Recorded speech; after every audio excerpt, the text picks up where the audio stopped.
మహాభక్తులారా, మరి భగవంతుడు నిన్న మనకు సోమవారం రోజు ఈరోజు విజయ ఏకాదశి వైష్ణవ సాంప్రదాయం ప్రకారం ఏకాదశి చేసిన తర్వాత రోజు వచ్చేది ద్వాదశి. ద్వాదశి రోజు కానీ మీరు కానీ ధ్రువ చరిత్ర కానీ వామన చరిత్ర కానీ వింటే అసలు ఇంట్లో ఏదన్నా కూడా అంటే మనకు కలిసి రాలేదు ధ్వంసం అయిపోతాయి. ద్వాదశి రోజు కానీ వింటే ధ్వంసం అయిపోతాయి. అందుకే వాళ్ళ దగ్గరికి వీళ్ళ దగ్గరికి మనం పోని అవసరం లేదండి. భాగవతంలో భగవద్గీతలో నీకేం కావాలని అన్నీ దొరుకుతాయి.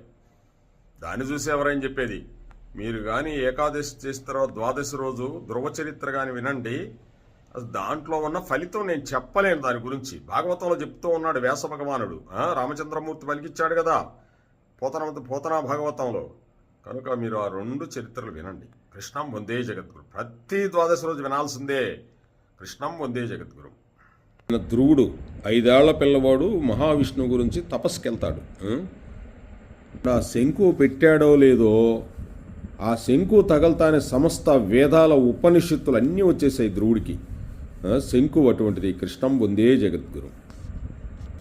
ఆ శంకు తగిలిందండి, సమస్త వేదాలు ఉపనిషత్తులు అన్నీ వచ్చేసాయి. ధ్రువుడు చెప్తూ ఉన్నాడు, స్వామి నీవెవరో నాకు తెలుసు. సమస్త బ్రహ్మాండాలు ఈ సృష్టి యందు లేవు. నువ్వు కేవలం ఇవన్నీ మాయ, కేవలము త్రిగుణాత్మకంగా ఏర్పడ్డాయి స్వామి. ఆది యందు ఉన్నటువంటి వాడివి, అంతమునందు ఉన్నటువంటి వాడివి. స్వామి ఆది యందు ఉన్నటువంటి వాడివి, అంతమునందు ఉన్నటువంటి వాడివి, మధ్యలో ఉన్న స్థితికారుడువు, పురాణ పురుషుడు నీవొక్కడివే తండ్రి. సముద్రము వంటి నీ నాభి కమలములో నుండి చతుర్ముఖ బ్రహ్మ ఉద్భవించి నీవిచ్చిన వేదములతో ఈ సృష్టి చేశాడు తండ్రి అని చెప్తూ ఉన్నాడు.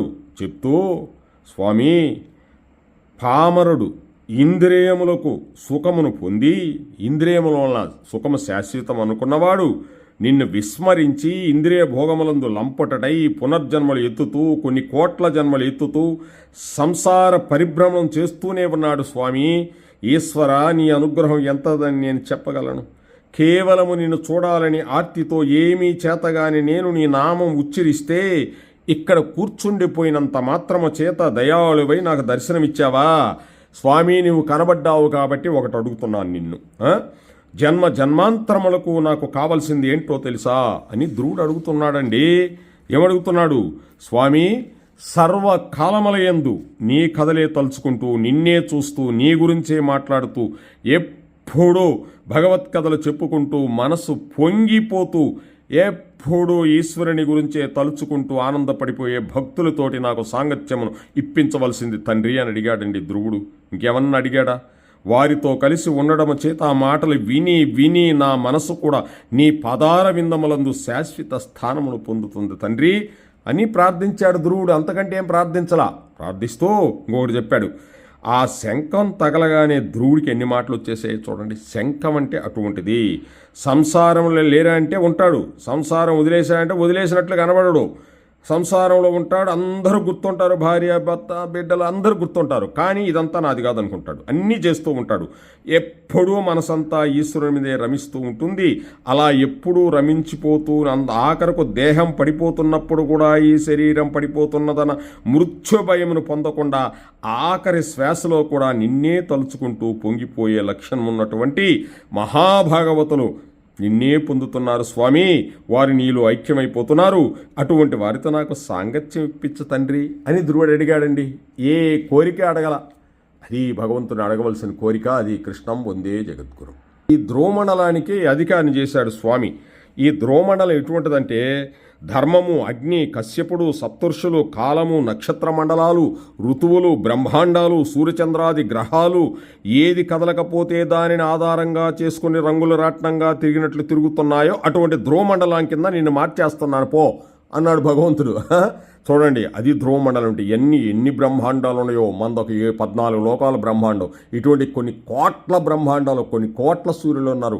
అన్నీ ఆ ధ్రువుడి దగ్గరికి పోయి పవర్ తెచ్చుకోవాలంట. నాగార్జున సాగర్లో ఎట్లా వాటర్ వస్తే కరెంటు సప్లై చేస్తుందో అన్నిటికీ అలా అక్కడి నుంచి తెచ్చుకోవాలి. అంతా సప్లై తెచ్చుకున్నట్టు తెచ్చుకోవాలి. ట్రాన్స్ఫార్మర్కి తెచ్చుకొని ట్రాన్స్ఫార్మర్ నుంచి మన ఊరికి తెచ్చుకొని మన ఊరిలో నుంచి మన మీటర్లోకి తెచ్చుకుంటే కరెంట్ వస్తుంది, లేకపోతే పేలిపోద్ది. అది ధ్రువస్థానం అంటే. అటువంటి స్థానం ఇచ్చాడంట స్వామి. ఏమన్నా అడిగాడా?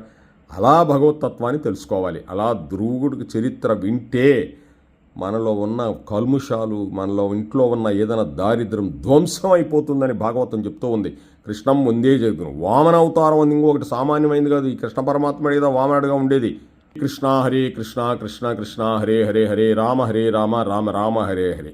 ఏదో కొద్దిగా ధ్రువుడి చరిత్ర చదవాలంటే చాలా ఉంది. పిల్లలకి వినిపించాలి. ఇది పిల్లలు వినిపించే గొప్ప భవిష్యత్తుని వాళ్ళు ముందుకు తీసుకుపోయేవాళ్ళు. ఆ పిల్లలు వినాలి. ఇవన్నీ కూడా చిన్నప్పటి నుంచి వింటే గొప్ప వ్యక్తులుగా తయారవుతారు. కృష్ణం వందే జగద్గురు.